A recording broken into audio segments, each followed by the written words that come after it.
It's time for Michigan's retirement coach, Mike Douglas. Glad to have you here with Michigan's retirement coach, certified financial planner, Mike Douglas. And you can start the conversation with Mike. Adieu to you, good sir. Yeah, that's right. I bid you adieu. If you are, it's going to be a good day. If you are listening to the podcast, know that you can watch the body language and the gestures that we throw at each other on our YouTube channel. Watch the party. Watch the party unfold. MichigansRetirementCoach.com is where you can go to learn more about Mike and his team and also start the conversation about your own retirement and savings plan. Click the links we've got posted in the show notes. That is where you can also head to our website via those links. And again, our YouTube channel, be sure to subscribe there. Just search Michigan's Retirement Coach on YouTube and you can watch the videos, learn more from Mike and his bevy of knowledge on many things. You were actually talking about how you want to have like an independent podcast, independent of the financial and retirement planning conversation, because you do deep dives on whole lots of things that we do not have enough time to cover here. I like to nerd out on some stuff. You sure do. Nerding out is putting it lightly. When we talk about homesteading, I'm here. Organic or commercial farming, I'm here. Who knew? All types of stuff. Who knew? Mike's the guy. Pinewood Derby car racing. Ooh. Got a lot of experience in that. Oh, I need you to talk to my husband about that. He likes that kind of stuff. Isn't there a big one in England they do every year? That's the soapbox derby. Okay. That's like adult size one. Okay. Pinewood Derby is like what Boy Scouts and like the little minis? Yeah. Oh. I've done them. Listen, I'm well versed on all of it. Okay, right. We can do it. It's another podcast. Save it for that other show. Get ready, America. It's fun. In the meantime, let's talk Social Security. Because nothing says fun like getting people stirred up over will they or won't they cut our benefits and what you can do about it in the meantime.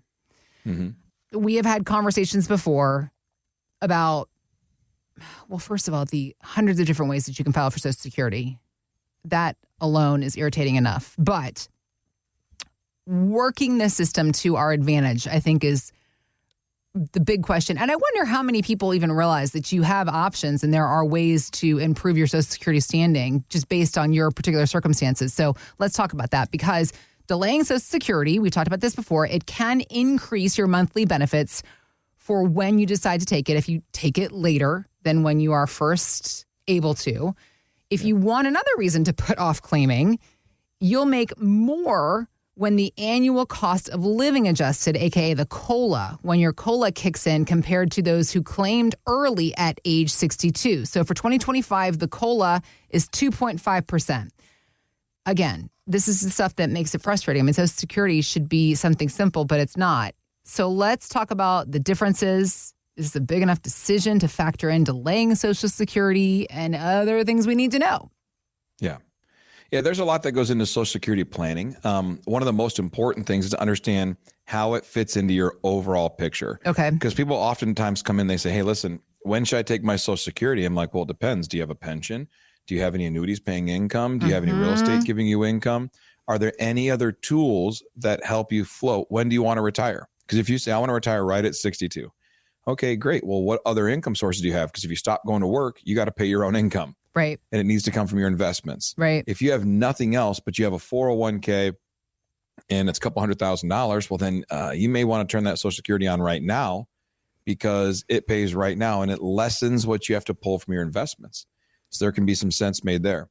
Other times when you have let's say a major age difference between husband and wife, if you have one that's significantly older and we're dealing with a high likelihood of survivorship or widowship, well, in that situation, we may want to consider letting one of the benefits grow as long as we can because the remaining benefit stays.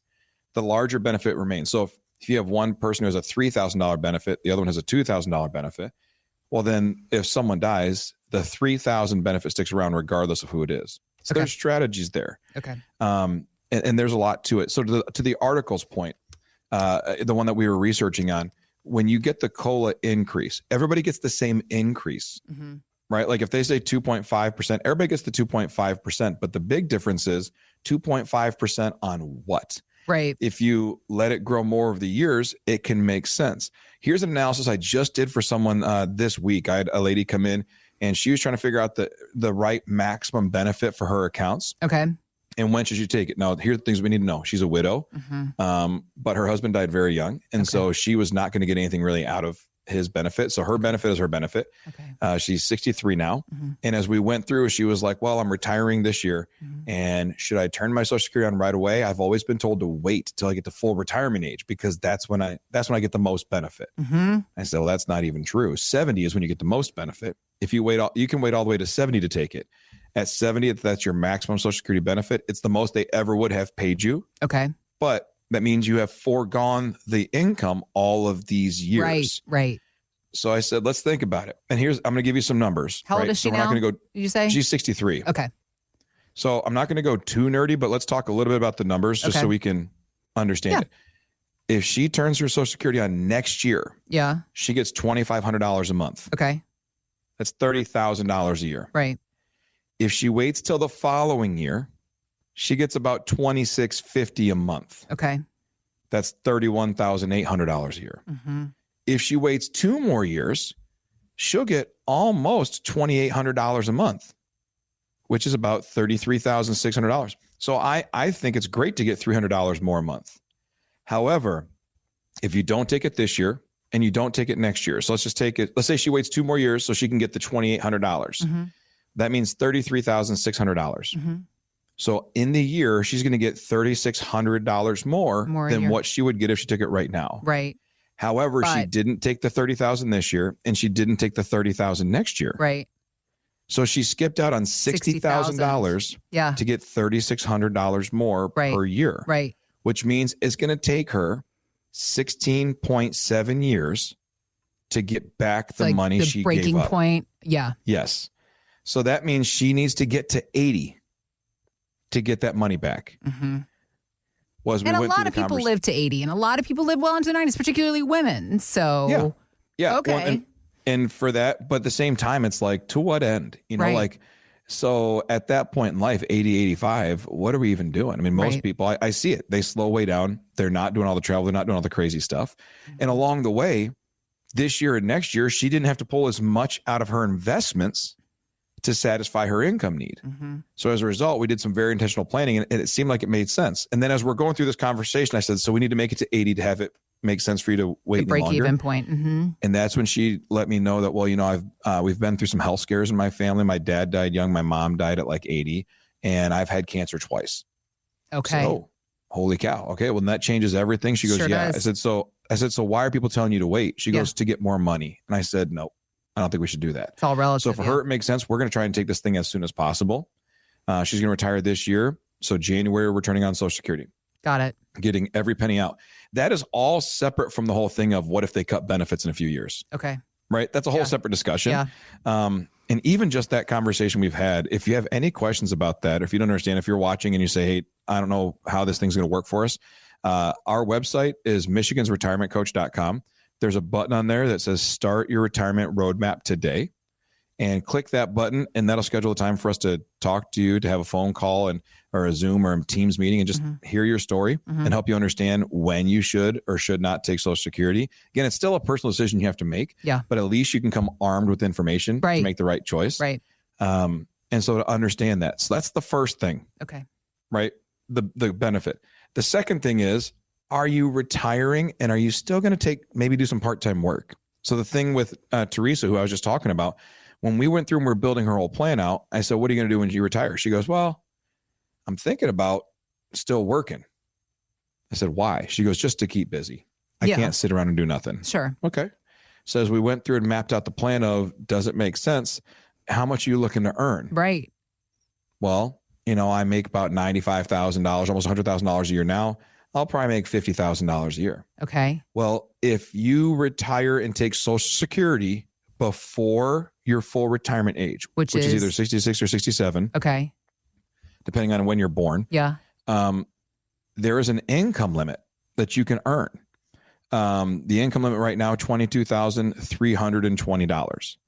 So if you are taking Social Security, you're not full retirement age, and you are earning income, they start reducing and withholding Social Security benefits from you. They will pull back some of that. And so it's a weird system. We have to run these calculations, see if it makes sense. Yeah. but to understand that there is a earnings limit. There's a higher limit if you turn full retirement age this year, but it's a thing you have to calculate in. Okay. So understand that there's an income limit. And so then basically, she was working 95 to 100 a year. She's going to retire. She wants to work part time. Understandably, keep herself busy, keeps you young, keeps you sharp. So now she's looking at maybe making about half of her usual earnings. So now she's at $50,000, but she's not full retirement age. She's at 63, not 66 or 67. So the law is if you make more than $22,320 and you're not at full retirement age, 66 or 67, you get penalized. How does that clarify? I mean, I think you just did, but I just need to be more clear. Yeah. How does that penalty work? Yeah. So for every $2 over the $22,000 number, for every $2 over, they withhold $1 of Social Security. Okay. And if she continues to work, you're probably getting ready to explain all this. I'm jumping ahead. Please continue. That's okay. I'm just what's going to happen?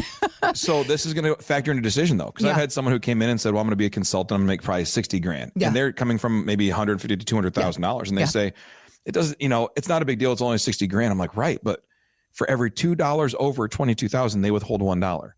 So we're talking about, let's call it $40,000 over. So that means it's a 2-to-1 thing. So you're $40,000, which means they're going to withhold $20,000 of your Social Security. Now they'll give it back to you starting at age 70, spread out over your lifespan. But if your whole benefit is $25,000 or $30,000, they're going to withhold a good chunk of it. Yeah. Just because you're earning. Yeah. Well, at that point, you would be better to let it grow by the 8% because you're not even getting the money back out of it. Okay. So that's the calculation. Yeah. It gets a little muddy. And then that's completely separate from the third big issue, which is, are they going to tax it and how much are they going to tax? That's called provisional income taxing. There is a tax in place for retirees only. Mm-hmm. Nobody else in America pays us besides those on Social Security. It's called provisional income tax. If you earn too much money, they will tax up to 85% of your Social Security benefits. So what's considered too much? Is there a standard number? So it's a bracketed system. Okay. There's a 0%, a 50%, and an 85% bracket. Uh-huh. For married filing jointly couples, it's not a high number. It's right around $43,000. That's the zero? Yeah. Okay. No. So no, that's if you are over $43,000 of provisional income, they are taxing 85% of your Social Security. That's not a low number for the 85% rate. Jeez. Yeah, it's not like you're living some crazy lifestyle. This isn't like a tax on millionaires and billionaires. This is a federal tax that is there to tax those who are just earning regular money. Joint filers. It's basically $0 to $32,000 is zero. $32,000 to $34,000 or $43,000 is going to be at 50%. And then anything above 43. And here's the kicker. Wow. They count half but wait, there's more. But wait, there's more. They count half of your Social Security benefits in the equation to figure out if they're going to tax your Social Security. There's a lot that goes into it, guys. There's a lot. It's a moving target, and they keep moving the goalposts on us. And at the end of the day, there's all this federal policy, all these rules, all this stuff. Yeah. But it's your life and it's your retirement. Yeah. And so when you are building out plans, when you are understanding the landscape of retirement, it is hard to keep track of it all. Mm-hmm. There's a whole lot of other stuff, and you retired. Your whole goal was to just stop working, right? Yep. And then you get into retirement and you go, holy cow, do I need to calculate provisional income tax? Do I need to figure out how, when my Medicare becomes taxable? Mm-hmm. Like all these different things that factor together, and yet all you wanted to do is retire. So it's a complicated and kind of frustrating thing. Mm-hmm. And that's why we have the conversations with people. If they go to Michigan's Retirement Coach, go to the website, click that button that says start your retirement roadmap today. We will help you map out a game plan for the future to understand Social Security, how it affects you directly, and how you can plan strategies for the future. There is a lot to do just when it comes to Social Security alone. So let's get to work figuring that out. Again, it's michigansretirementcoach.com. We also have links posted in the show notes or michigansretirementcoach.com. Thanks for listening to Michigan's Retirement Coach with Mike Douglas. To learn more, visit michigansretirementcoach.com. Michael Douglas is an investment advisor representative of Stewards Wealth Planning LLC, a registered investment advisor. Financial professionals are not licensed in all 50 states. To find out if Michael Douglas is licensed in your state, please call 517-323-7526. Stewards Wealth Planning LLC is not affiliated with nor endorsed by the Social Security Administration or any other government agency and does not provide legal or tax advice. Annuity guarantees rely solely on the financial strength and claims-paying ability of the issuing insurance company. By contacting us, you may be provided with information about insurance and annuity products offered through Michael B. Douglas, NPN number 9650939.